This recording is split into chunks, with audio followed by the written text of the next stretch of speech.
This portion of your talk show is brought to you by the Italian House in Janesville. Lunch or dinner Monday through Saturday. Ask for the senior special. Your community, your opinions, your forum. This is your talk show on News Radio 1230 WCLO. The opinions expressed by your talk show host do not necessarily reflect the opinions of the station or Bliss Communications. The open line phone number is 752-4000. Please remember that all calls will be live on the air. Now, here's the host of your talk show, Tim Bremmel. And welcome back to the program, ladies and gentlemen. Our next guest, Dr. Tracey Wilen, is got her finger on the pulse of employment, which somebody has to have, because I feel like I've totally lost my compass when it comes to going out and looking for a job, what jobs you can depend on. And I think there's a lot of us in the listening audience that, you know, through our experience getting employment in the 60s, 70s, 80s, it's a different landscape out there. At least I feel like. I just feel lost when it comes to what's going to work in the way of my resume, what's going to work in the way of long-term job, or even if I should think of a long-term career anymore. And she's weighed in a lot of those factors before. Tracey Wilen, good morning. Oh, good morning, Tim, and Happy New Year to you. Happy New Year to you. Thanks for taking some time. You do study these trends, I guess, almost constantly, because you're always being tapped to lend your expertise to the discussion. I do, and I look at not only the job reports and where local jobs are and national jobs are and predictions, but I also look at trends that people may not intuitively think about that are actually creating jobs. Well, we want to talk about some of those today, and ultimately where we go in the next year or two or three. We hear nationally every month more jobs are created and the unemployment rate's coming down, and we're all supposed to feel good about that. Yet a lot of people I talk to around here don't necessarily feel so good about that. Is there truth to that? Should we feel good about that, or is there something, kind of the sand shifting beneath our feet? Well, there's many factors around employment and unemployment. I mean, some of the numbers I look at is that there are 5 million jobs open and 9.2 million people unemployed. And for some reason, they can't seem to fill the 5 million jobs open.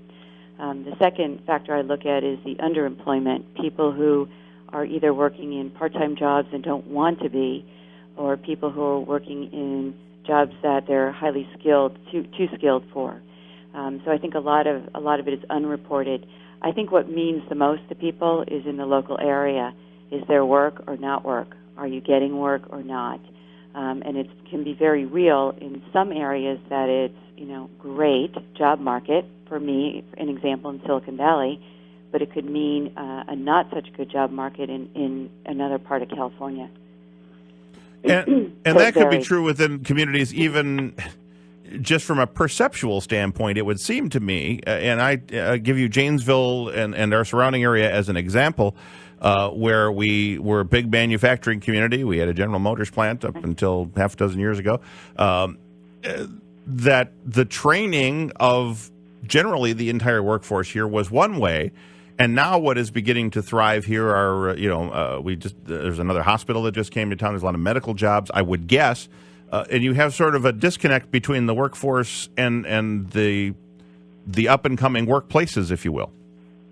Yes, and I think a lot of communities feel that, and manufacturing is one of those. And if you do have a healthcare, let's say, becoming the next opportunity, people have to figure out how to translate their skills, their experience, into a new sector, or retrain so that they can be viable in the new sector and start again. And I myself included, and many people I know have had to transition in and out of different sectors and jobs and continually to retrain. And I think that's the mantra people need to think about and the mindset that they need to have. Well, and if you're, I'm early 50s, a lot of our listeners are in that camp, or perhaps even a little older. That was not how the workplace functioned prior to, I don't know when this change really started to take effect, but so often it was, well, yeah, you started out in the workforce, you got a part-time job to get you through school, then you got out of school, and you got, sort of, quote-unquote, your job. You were going to go, what do you want to be when you grow up? I'm going to be, and that's what you went, and you got that, and you were done. That is no longer the trend that you're seeing? No. In fact, what I do say to people is that the corporation is a stop in your career adventure. It's not your destination. And let me explain. I mean, as far back as 2011, the Bureau of Labor Statistics was saying that the average job cycle for people, or stops at that time, was 11 stops. And now people are saying they're really experiencing more than, 15 to 18 stops. So just think about it. You're living longer. Many of us today will live to 100. Our kids will live to 120. Just by that factor, you will be working 50 to 70 years. You may outlive companies. You may have a corporation as a stop, and you may have a 20-year experience at that corporation, and you may leave that corporation at 60, but you may still be working another 20 years. And so you have to factor that into your planning. How, what will I be doing if, I will realistically be working for 70 years, and how do I manage that? Well, that's tough. It's tougher for people in the middle of that train, I would guess, than people on the front end. You referred to it in your notes the millennials, which were people entering, the job force at around the turn of the century? So we have the millennials are our youngest generation. So our millennials are, depending on what categories you look at, they're in our 20s and 30s, early 30s. And then the next generation is Generation X, which is the 30s to 40s, and some are dipping into their 50s. And then we have our baby boomers who are, depending on what you look at, either 50 or 53 and up. And what Pew Research says is that basically our baby boomers are reaching the age of 65 at a rate of 10,000 per day. And for many of the boomers, they're saying, okay, that's retirement. It may be retirement, or it may be their next step, which opens up the pipeline in companies for new leaders. Well, Generation X, is a small generation in comparison. So the next generation are our younger people, our 20s and 30-year-olds, who, by the way, have been chomping at the bit to move up the ladder quicker. And I think in 2015 they may have this opportunity if they're, they're technical, they're educated, and if they really exhibit leadership skills and interest, they have this opportunity. So they've kind of had to wait maybe a little longer than average once the baby boomer generation had all the jobs. But that 10,000 a day number was startling in a degree. But I know that they're talking about, we are now in the boon, and right basically in the sweet spot of the baby boom generation as far as how many people are going to be retiring either, monthly, annually, whatever it is. With all of the mechanization and technology that's out there, it would seem to me, however, that we won't necessarily need that vast number of people in the workforce anymore. Does that... Well, yeah, so I understand your point. Technology can create jobs, technology can displace jobs, and technology can replace jobs. And let me explain. Years ago, I work in Silicon Valley, and I worked at a company called Apple Computer that people know. Heard of it. And at that time, years ago, we factored in ratios for every job that Apple created in their company, how many external jobs were created. And at that time, it was 7, and today now it's a much higher factor, because Apple would make a product like a computer, or today an iPhone or an iPad, and then you would have all of these adjacent industries start. Right now you have GPS on iPads, now you have apps, now you have iPads in cars, now you have iPad cases, right? So all of a sudden you have cords, you have all different kinds of services and applications and products being created because of Apple hiring an engineer or 2 or 3 who were able to develop a product. So I think you have to look at what kind of adjacent opportunities does technology create. Now, on the flip side, to your point, I look at manufacturing. I worked in manufacturing for many years. We did not have robotics or 3D printing, but today we do. So the prototyping line has been replaced now by 3D printing, and many of the online people have been replaced by robotics. But if you keep your skills up, as one gentleman I used to work for, he now manages robotic lines rather than work on a line. So it's really up to you to look at the industry and technology and keep on it. Well, that's something that certainly people in the middle of their working lives, if you're 40, 50, I would think, are going to have to try and get their heads around. Maybe the millennials kind of have a grasp of that already. It's more second nature to them. But the idea that, someone that's been working in a job for 20 or 30 years might seriously be facing retraining has to be a little foreboding. Yes, and so that's why I do spend so much time on the radio, on TV, blogging, and talking to people about taking charge of their careers. You own it, and being aware of some of the trends so that you can maneuver, preferably while you're still working. Take action while you're working so that you don't become replaced or displaced in your job. And I can give you some ideas for that. One is I encourage people to join cross-functional teams, particularly technology teams. Companies frequently have enterprise resource planning or new databases or new websites. Raise your hand and join those teams so you understand the technology and also build up skills. Number two is raise your hand for high visibility projects. They're usually something the company is investing in and need people to take the risk, and that can help you with longevity. And number three is lateral moves. People are often settled in one area, one functional area in a firm like sales or marketing or HR. Well, it might be time for you to rotate into another area and work with your management on creating the steps for you to do that. So that's my encouragement for people who are working.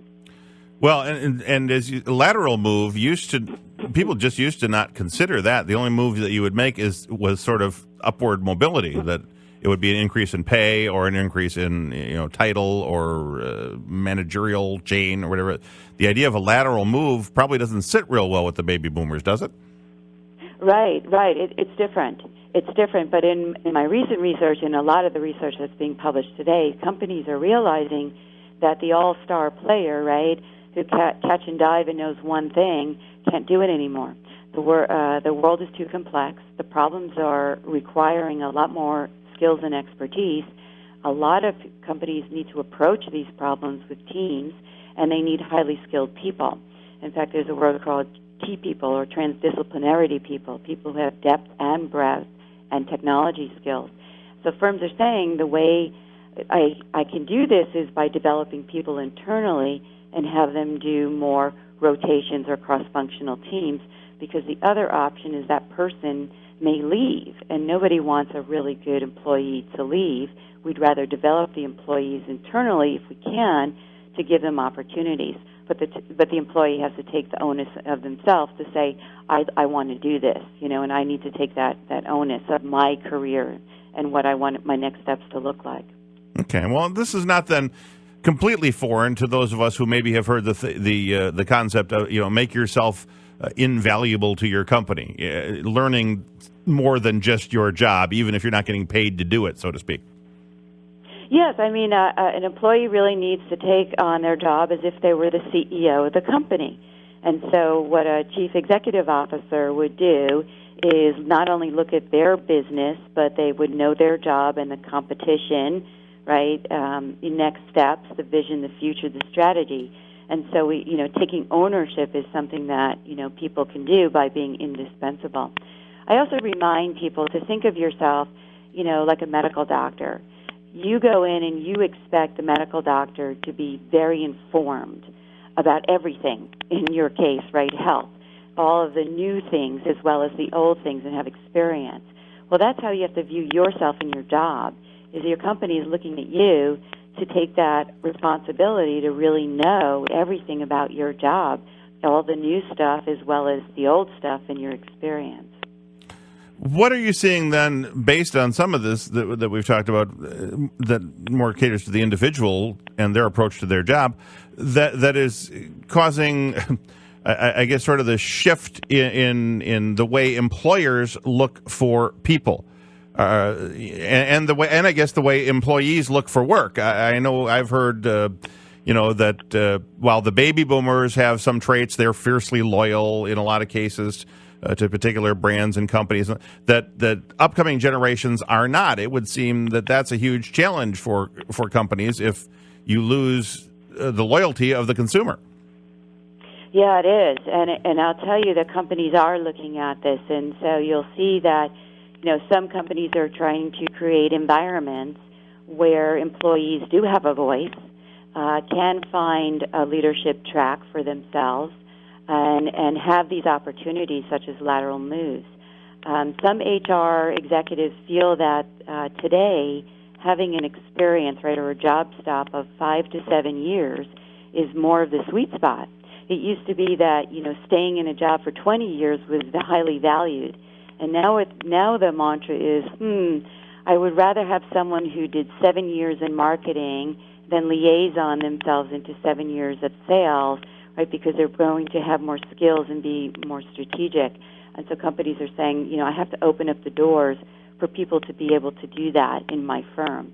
I also think that you're probably hear that companies used to wait to groom you for leadership until you were in your 40s or 50s. And today, people employees don't want to wait around for that. They want to have the opportunity for leadership and growth in their 20s and early 30s, just because, they're in their mindset, you can do it, and why not? What in their mindset? What are some of the other things that figure into that? So I wanted to be a leader, so to speak, in a job, basically from the day I was out of school, and I learned that, quote unquote, you had to pay your dues. These days, the younger employee pool doesn't seem to be willing to pay dues. They'll hop a job for those opportunities, much more so than the baby boomers would have. What are some of the other trends that are impacting this employer-employee relationship? Well, I think that contribution is key, right? So employers want employees who can produce and add to the bottom line. So whether it's reducing costs or increasing profit or streamlining process. So that's the value, right? What value you're bringing to my P&L, my profit and loss statement. Those are the people that companies will say, okay, that's a valuable employee that I'll give opportunities for because they understand the business and they understand how to make contributions. So I think contribution is very important. Job hopping, I understand the millennial concept of job hopping, but you have to remember, when millennials might be coming into the workforce with a lot of debt, so they're trying to figure out how to increase their salary to pay off the debt. Number two is they're maybe coming into the workforce by just taking a job but not knowing if it was the right job. And today, jobs are very different. I would say much more complex than in the past. And number three is they want to make sure that they're making a contribution and to a firm, maybe more so than their parents, because many have shared that their parents were not very happy in their jobs, but they did it because it was the only job available and it was local or the only option, and they want to create more choices for themselves. So with that said, I think a job hopper is not valued. I think someone who has experience and impacts the bottom line can be a very valuable player, and we shouldn't overlook that person because of age. All right. So regardless of age, you have some opportunity, perhaps. What, however, are areas we should be looking for? The idea that through grade school, today's generation of kids probably are not even being asked what they want to be when they grow up. Maybe they are. I don't know. But that was kind of the thing when I was growing up, and you were supposed to make this decision. And so by the time you were ready to leave high school, you kind of knew. And I know a lot of people that thought they knew what they wanted to be when they grew up, that turned out to not be a lucrative area. What are the most lucrative areas going forward here? Obviously, manufacturing in the way we used to think about it, maybe not quite as lucrative as now more science and technology related. Yeah, and you're bringing up a good point. So I think, STEM, science, technology, engineering, and math, computer science, biological sciences, and research are, to me, the future. So if I were to give someone guidance, if the child has the interest and wherewithal and the proper, role models, I would gear them in that direction, because most of the jobs by 2020 will have some sort of technology component. It doesn't mean that you can just learn one programming language and walk away and expect to be employed for life. It's like a medical doctor. You have to keep up. So that's where the most demand is. That's where the job openings are. That's where we have the shortages, and that's where the highest pay are. So that was number one. Now, if that's, not an area, I also try to look at other sectors that trending towards employment. Healthcare, I think, is a healthy option. Not only do you have, the new health laws, which is creating jobs just because of the confusion, but you have the fact that baby boomers are living longer, and you have active and inactive baby boomers. The active baby boomers will drive new industries such as services, wearable technology, right, because they want to have preventative health care. Mm-hmm. So I think there's opportunities there. The inactive are heading towards a very interesting trend. Many of them are saying, I don't want to go to an old age home. I want to have in-home services. I want to have occupational therapists come to my home. I want physical therapists in my home. I want aides in my home. And in fact, I just met a doctor who said he's back doing house calls because the demand is so high for in-home services. So I think you can look at healthcare as a building block career. You can easy entry, certification or basic education. You can look into different areas, marketing, IT, clinical side, right, patient care, insurance, there's a lot of areas, and you can build a career there over time because it's not going to go away. Another one I would suggest is security. And I say that sadly, security may be a safe bet for many jobs and careers. You're in the news, I hear it every day. Cybersecurity, people are getting hacked, your data and your networks. We need people who can protect data, who can combat botnets, right, understand hacking forensics. What about physical security and protection? We need to protect our schools, our events, our water, our electric, our pipelines. I mean, these are things that we didn't have to think about as much in the past. And then the worst one is terrorism. I mean, you can't run a marathon and not worry about a pressure cooker, going off. So I look at the jobs in terrorism. Oh my goodness, the list is very long. Undercover agents, forensic data analysts, bomb detection, nuclear experts, biological and chemical weapons specialists. I mean, the list goes on and on. So I say that sadly, security, I think, is an unfortunate trend that will continue. And when you have a big trend, you'll have jobs. Well, interesting areas we never would have thought about 20 years ago, to say the least. No, you wouldn't. You have, really would. I'm sorry, you have a book that covers some more of this, Employed for Life, 21st Century Career Trends, which I think I could learn a lot from as well. That I'm presuming is available on all the regular channels, that being Amazon these days, I guess. Yes, and actually I have a little contest going on for your listeners who are interested, that if you have what I call a career selfie story, which is you're in the middle of a job transition or a career transition, and you've done something that someone else could learn from. Maybe it's a networking tip, or maybe it's a LinkedIn tip, or a job or a career workforce tip. If you send that to me in exchange, I'll send you a copy of my book. And you can just find me on my website, which is TraceyWilen.com, TraceyWilen.com.